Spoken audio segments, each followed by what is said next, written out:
Vamos a continuar y esta vez vamos a meternos en la economía del país. Hay una serie de alternativas tan lindas para conversar que no puedo dejar de agradecer la presencia del doctor Daniel Artana, que siempre nos acompaña, como para charlar sobre el particular. Así que primero, gracias por venir. No, a ustedes por la invitación. ¿Entraste ya al blanqueo o te presentaste? Hay mucha gente que pregunta sobre el blanqueo, ¿no? Hay mucho interés. Muchísimo. Yo creo que le va a ir bien al gobierno con el blanqueo. ¿Vos sabés qué? Hablando con otros colegas tuyos, dijeron que no esperaban menos de 30.000 millones. Sí, yo creo que va a ser más que eso. O sea que hay mucha guita afuera. Guita afuera hay mucho más que eso, sí. Las estimaciones que hay, que son, obviamente estamos hablando de estimar lo que la gente tiene en negro, que por definición es muy difícil. Pero se calcula que hay entre 300 lucas largas afuera. Pero yo pregunto, si no es necesario traer lo que está afuera, Uh-huh. se puede declarar solamente, ¿igual va a entrar dinero? Bueno, ahí dependerá de lo que la gente decida hacer. La gente puede declarar y retener el dinero afuera, o los activos afuera, porque puede ser que sean propiedades, que las tendrá que hacer tasar, porque eso es lo que entiendo que dice la normativa, y obviamente la propiedad no te la puedes traer para acá. No, por supuesto. Habrá gente que tiene empresas afuera, no declaradas, y habrá gente que tiene plata. Pero cuando vos decís, pueden ser mucho más de 30.000, como yo dije. ¿Mucho más en qué? ¿En dinero? Bueno, espera, hay dos dimensiones, o varias dimensiones del blanqueo. Uno es el monto que la gente va a declarar. Eso va a generar un pequeño impuesto. Bueno, que puede ser retenido afuera o ingresado al país, y según la forma en que la gente decida pagar, puede ingresar al país suscribiendo bonos del Banco Central, que va a quedar depositados en el Banco Central, bonos del Tesoro, quiero decir, o pagando la multa y teniendo libre disponibilidad. Entonces, como hay distintos montos, números para la multa, y depende a su vez de lo que la gente decida hacer con la plata, no sabes si lo que el gobierno va a recaudar va a ser 10% de lo que se declare, o cercano a 10%, o mucho menos. Porque además está la opción de invertir en fondos comunes de inversión que tienen que tener un determinado objetivo, construcción, energía y otras cosas, que te evita la multa. Esa plata tiene que entrar a la Argentina, tiene que estar invertida en el sector real de la Argentina, no pagas la multa, tenés que tener la inversión ahí por 5 años. Entonces va a depender lo que recaude el gobierno de una sola vez, y va a depender lo que entre al país dependiendo de lo que la gente quiera hacer. Después está la cuestión de cuánto eso te va a generar de recaudación hacia el futuro. La gente puede dejar la plata afuera, pero ahora la tiene declarada, tiene que pagar bienes personales, tiene que pagar impuestos a las ganancias en la medida que corresponda sobre los activos que declaró afuera. Suponete que es una propiedad, pagará bienes personales, la tiene alquilada, pagará impuestos a las ganancias sobre el alquiler. Suponete que el tipo compra bienes públicos de la nación, o títulos públicos de la nación de las provincias. Hoy eso no paga ni bienes personales ni impuestos a las ganancias. También es difícil estimar cuánto va a recaudar el gobierno de acá en más. Lo único que yo te puedo decir es que el 10% o el 5% o lo que fuere que se recaude ahora va todo para el sistema previsional. Así es. Lo nuevo van a ser impuestos coparticipables que se van a repartir con las provincias. Bueno, es una linda ensalada. Sí, muy, muy linda. Ahora, hablando de lindo, a ver, ¿se han dado los problemas con las tarifas? ¿Se han incrementado las tarifas? Nosotros conversábamos que iba a haber ajuste antes de que se produjera la elección de Macri. Adelantamos. Sí, todo esto lo adelantamos. Y efectivamente todo el mundo sabía que iba a haber un ajuste. Lo que me da la impresión de que no se supo es cómo realizar el ajuste. O se hizo mal, o se establecieron pautas que no se contemplaron determinados parámetros. A lo mejor los porcentajes son correctos o son ineficientes todavía, pero no se han evaluado a quién se aplicaba.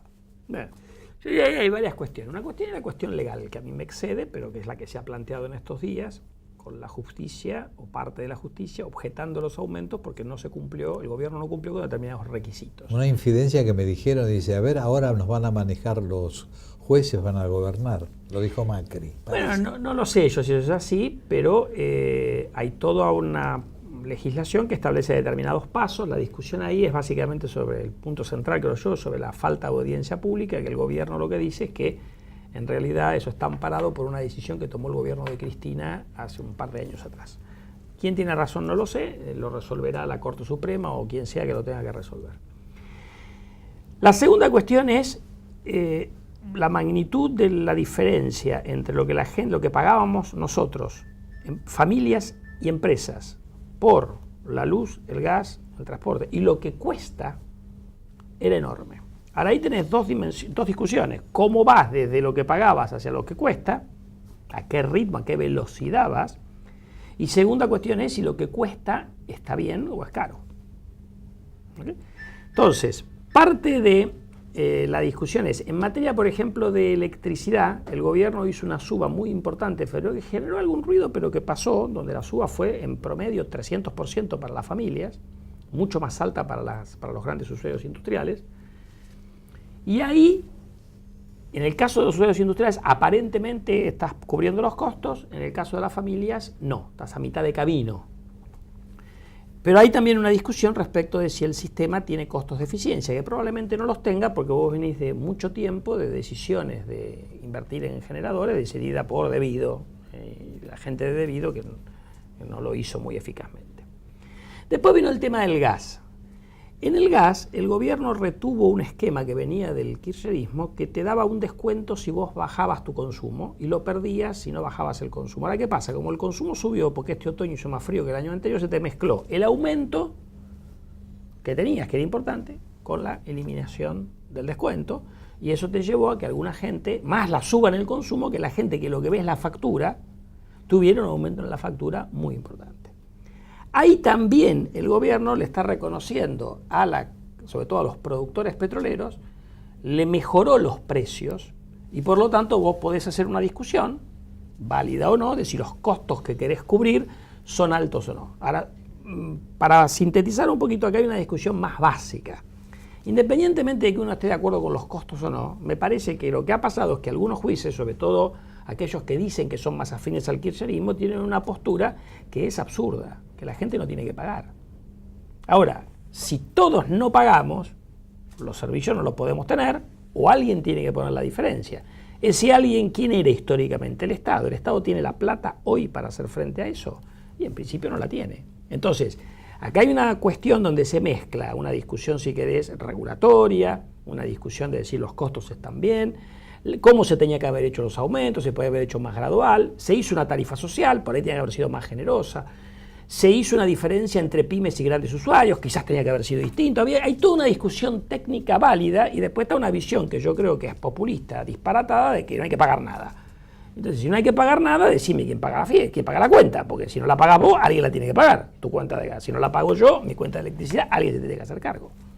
De todos modos, esta explicación que realmente es clara y que todo el mundo tiene que comprenderla, de algún modo no satisface a muchas personas que de repente se encontraron con facturas imposibles de pagar. Ahora, ¿viene como consecuencia de esto que vos estabas diciendo o porque hubo un error en el cálculo de eso? Puede haber habido errores. Unas cosas que salieron en los diarios de gente que pagaba, no sé, 500 y pasa a pagar 5.000, parece que hay algún error. Pero de todas maneras, los aumentos iban a ser importantes y yo creo que si vos le preguntás a la mayoría de la gente, ¿vos querés pagar más? Te va a decir que no. O sea, no podemos pretender que la gente quiera pagar más. Pero la gente es natural que proteste. Pero la gente estaba Una cosa es que lo entienda, otra cosa es que esté de acuerdo. Pero la gente estaba consciente que, por ejemplo, estoy hablando de Capital, Capital Federal. La gente estaba consciente que no podía seguir pagando las tarifas que pagaba por luz o por gas. Bueno, eso explicaría por qué en tu visión la gente protestó menos por el aumento de luz que por el aumento de gas. Podría ser. En gas se te mezclaron dos cosas. El tema de la rebaja de consumo, que hubo colegas míos que advirtieron que eso estaba mal cuando lo sacó Debido en su momento, dijeron que el gobierno lo verá mejor que sacara esas correcciones, el gobierno insistió y lo mantuvo. Bueno, hubo errores. Yo creo que hubo otro error, por ejemplo, que vos te pasaste dándole durante todo el semestre malas noticias a la gente. Febrero, en enero, la consecuencia de la devaluación y lo que pegó en los precios. Febrero, el aumento de la luz. Después tuviste combustibles.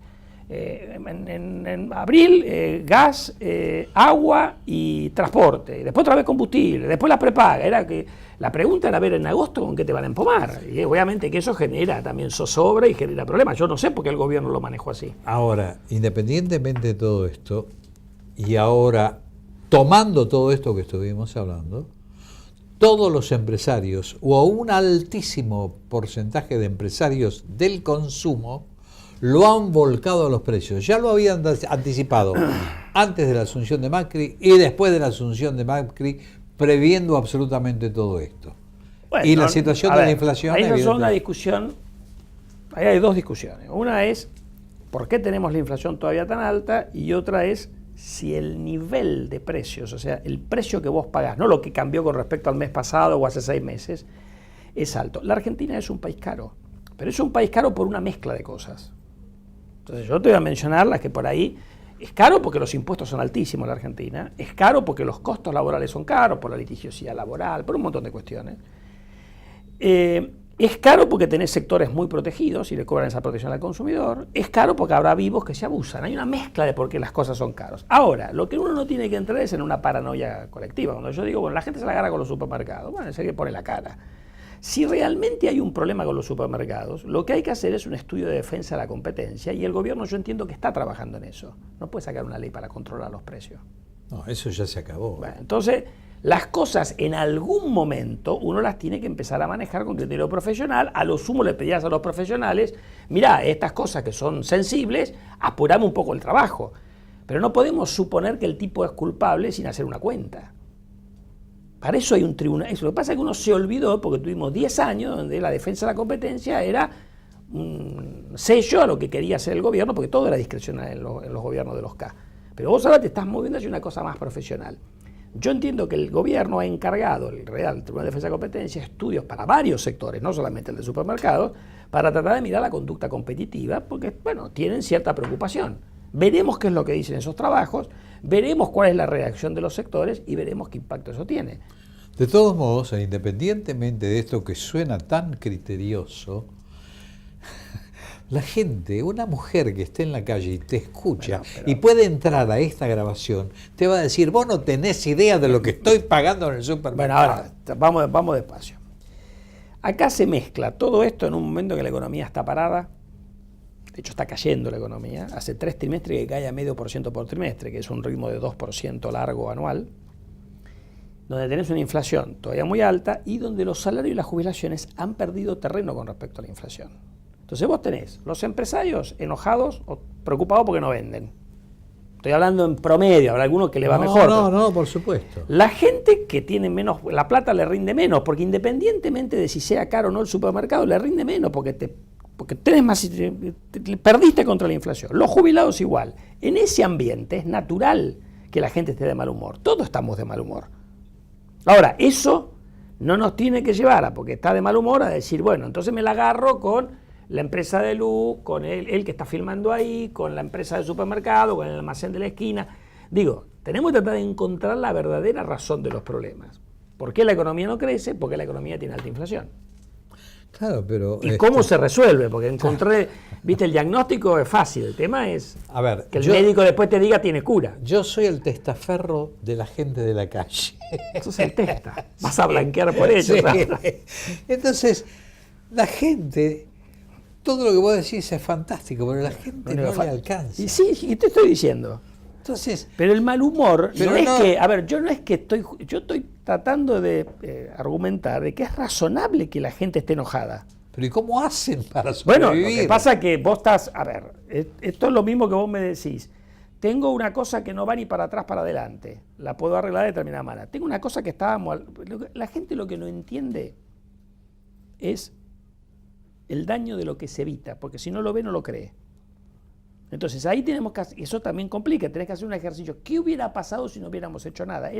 Y yo lo he hablado en este programa y lo he hablado por muchísimos programas en el año 2015, 2014. ¿Se puede continuar con la Disneylandia que nos vende el kirchnerismo? Y la respuesta es no, porque ¿cómo sostuvieron? Primero, los últimos 4 años del kirchnerismo la economía no creció. Y tenía una inflación alta, menor que la actual, pero alta. ¿Cómo se sostuvo eso después que pasó el boom de la soja, el boom de Brasil? Vendiendo reserva del Banco Central. ¿Cuántas reservas le quedaban al Banco Central? Nada, porque las que tenía se las debía a alguien. Entonces no podías continuar con la fiesta. Entonces como que la pasaste bárbaro en la fiesta, te tomaste unas copas de más y ahora te levantaste al día siguiente y te duele la cabeza. Ahora, yo lo que te digo, ¿qué es lo que vas a hacer si te duele la cabeza después que te tomaste las copas más? ¿Volverte a emborrachar para que te duela más la cabeza? ¿O vas a tratar de decir, bueno, me la pasaré un par de días haciendo dieta y la próxima vez, antes de entrar a la fiesta, aprenderé que tengo que tomar una copa en vez de 5? En función de todo Que eso es lo que no aprendemos nunca en la Argentina. Porque vamos de vuelta a la fiesta, nos compramos otra vez los cantos de sirena del populista de turno, el populista de turno nos vende el oro y el moro, lo compramos como giles y después cuando el barco se estrella le echamos la culpa al pobre tipo que está tratando de recoger los pedazos del barco. Tengo 2 minutos y medio aproximadamente para el programa. ¿Me estás diciendo que me estás echando flea? No, te estoy pidiendo una proyección hacia adelante en función de todo esto que estamos hablando. ¿Cómo ves? ¿La inflación está bajando en principio como consecuencia de la recesión? Pero de la política monetaria más dura del Banco Central, de que pararon los aumentos tarifarios. Están sacando plata del mercado. Bueno, yo te voy a decir, yo creo cómo termina este año. Este año para nosotros termina -1 en actividad, +40 en inflación. Un año malo, por no decir pésimo, pero malo. ¿Cómo creemos que va a ser el año que viene? +3, 3,5 de actividad, 25 de inflación. Entonces, claramente va a ser mucho mejor. Después, si eso es sostenible, es otra discusión. Pero vamos a estar hablando del corto plazo y no nos van a dar 2 minutos. ¿Por qué la inflación está bajando y ya hoy está en un nivel de inflación en ese entorno que estamos hablando ahora? Todavía, a mi juicio, un poco alta, julio no dio bien, pero uno tiene alguna señal de que la inflación está aterrizando en ese 2% por mes. La actividad viene muy golpeada, pero el gobierno le está tirando, con cosas que a mi juicio no son sostenibles por mucho tiempo, pero le está tirando aumento a jubilados, recuperación de la obra pública, la baja de inflación que te va a ayudar. Entonces, en realidad vos tenés elementos para avalar que la economía pueda reactivar el año que viene. Entonces yo digo, este es el peor momento de la actividad económica y probablemente sí. Yo creo que el tercer trimestre va a ser malo, el cuarto trimestre por ahí empezamos a estar un poquito mejor y el año que viene esperamos otro factor más, deberíamos tener una mejora en la cosecha, que este año vas a tener más siembra de trigo y vas a tener supuestamente un clima el año que viene claro, con la mucho soja, mejor. que este año fue malo por la lluvia. Entonces vos debes tener varios factores que te ayudan. Y además, no nos olvidemos, Brasil ha apreciado, aparentemente está tocando fondo, eso puede ayudar. Eso fue mejor de lo que yo esperaba, para cómo venía la cosa ahí. ¿Y que gane Hillary Clinton en Estados Unidos? Bueno, ahí sí no va a ser otro, digamos. Si llegara a ganar Trump y cumpliera el 5% de lo que estuvo diciendo en la campaña, pongámonos triple cinturón de seguridad porque el mundo va a temblar. Pero bueno, esperemos que al final el voto en Estados Unidos sea más razonable que lo que sugieren algunas encuestas. Bueno. Acordate, triple cinturón. Sí, yo ya lo compré por las dudas. Porque viene. Que va a ganar Hillary Clinton. Esperemos. Gracias por estar, Daniel. A vos.